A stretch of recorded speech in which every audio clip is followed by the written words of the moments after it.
ओम शांति।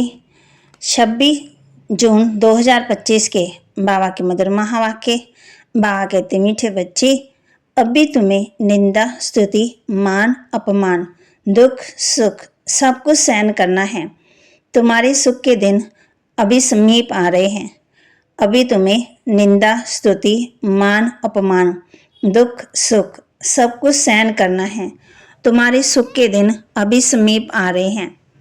प्रश्न, बाप अपने ब्राह्मण बच्चों को कौन सी एक वार्निंग देते हैं? बाप अपने ब्राह्मण बच्चों को कौन सी एक वार्निंग देते हैं? उत्तर, बच्चे कभी भी बाप से रूठना नहीं। अगर बाप से रूठेंगे तो सदगति से भी रूठ जाएंगे। बाप वार्निंग देते हैं, रूठने वालों को बड़ी कड़ी सजा मिलेगी। आपस में जब ब्राह्मणी से भी रूठे तो फूल बनते बनते कांटा बन जाएंगे। इसलिए बहुत बहुत खबरदार रहो। गीत, धीरज धर मनवा धीरज धर, तेरे सुख के दिन आए के आए। धारणा के लिए मुख्य सार, किसी भी कारण से पढ़ाई नहीं छोड़नी है। सजाएं बहुत कड़ी है, उनसे बचने के लिए और संग तोड़ एक बाप को याद करना है, रूठना नहीं है। किसी भी कारण से पढ़ाई नहीं छोड़नी, सजाएं बहुत कड़ी है, उनसे बचने के लिए और सब संग तोड़ एक बाप को याद करना है, रूठना नहीं है। ज्ञान इंजेक्शन व अंजन देने वाला एक बाप है। उस अविनाशी सर्जन से कोई बात छिपानी नहीं है। बाप को सुनाने से जड़ सावधानी मिल जाएगी। वरदान, तन की तंदुरुस्ती, मन की खुशी और धन की समृद्धि द्वारा श्रेष्ठ भाग्यवान भव।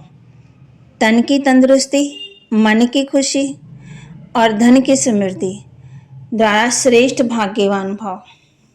तब आगते, तन की तंदुरुस्ती, मन की खुशी और धन की समृद्धि द्वारा श्रेष्ठ भाग्यवान भव। संगम युग पर सदा स्वयं में स्थित रहने से तन का कर्म भोग सूली से कांटा हो जाता है। तन का रोग योग में परिवर्तन कर देते हैं। इसलिए सदा स्वस्थ हो। मनमना भाव होने के कारण खुशियों के खान से सदा संपन्न हो। इसलिए मन की खुशी भी प्राप्त है और ज्ञान धन सब धनों से श्रेष्ठ है।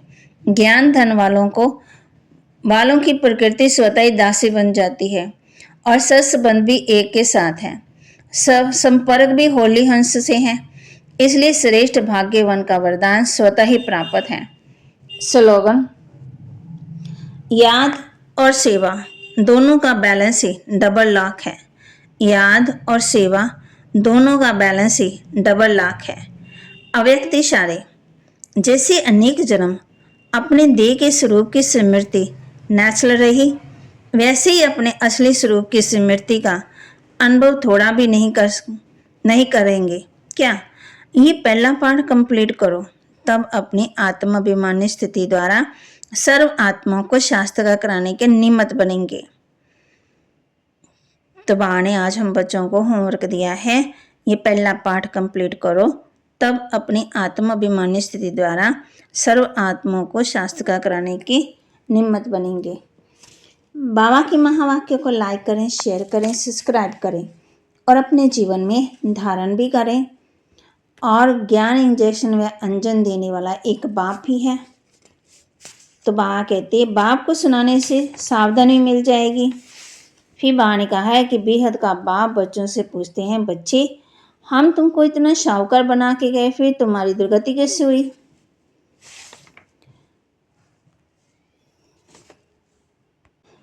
अभी तुम यहाँ फूल बनने के लिए पढ़ाई पढ़ रहे हो, महसूस करते हो कि बरोबर हम कांटों से फूल बन रहे हैं। फूल भी जरूर बनना है।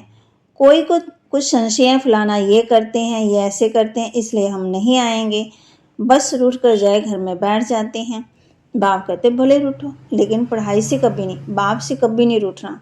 बाबा वार्निंग देते हैं, पढ़ाई कभी छोड़नी नहीं है। तुम यहाँ पढ़ते ही हो तो मनुष्य देवता बनने, ऐसे ऊंच ऊंच बाप के पास तुम मिलने आते हो। फिर बाबा कहते हैं, ज्ञान बुद्धि में बैठ ना सके, अगर बाबा कहते भक्ति मार्ग में इधर उधर जाते रहेंगे, आदत है ना, कोई ने अच्छा काम किया बस उसकी महिमा करनी हो शुरू हो जाते हैं। फिर बाबा कहते हैं, इनसे तो सुख और शांति का वर्षा मिलेगा, इन बिगड़ सुख शांति का मिलना वर्षा मिलना असंभव है। ओम शांति।